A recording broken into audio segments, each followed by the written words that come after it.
The Ford F-150 truck has several safety features that are designed to help reduce injury in the event of a collision. This personal safety system includes front seat outermost safety belts with pretensioners, which is what tightens your safety belt. And it includes several airbags: driver and front passenger airbags, side airbags, and the safety canopy, which is side curtain airbags. There are also sensors throughout your vehicle to help analyze conditions before activating the safety belt pretensioners and airbags. They determine whether the front passenger seat is occupied and the severity of a frontal crash. These sensors compile information and provide it to the restraints control module, which deploys the safety belt pretensioners and the airbags.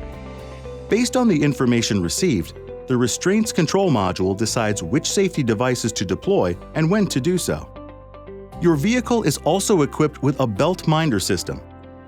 This icon will illuminate and a warning tone will sound if the driver's safety belt is not fastened when the ignition is turned on.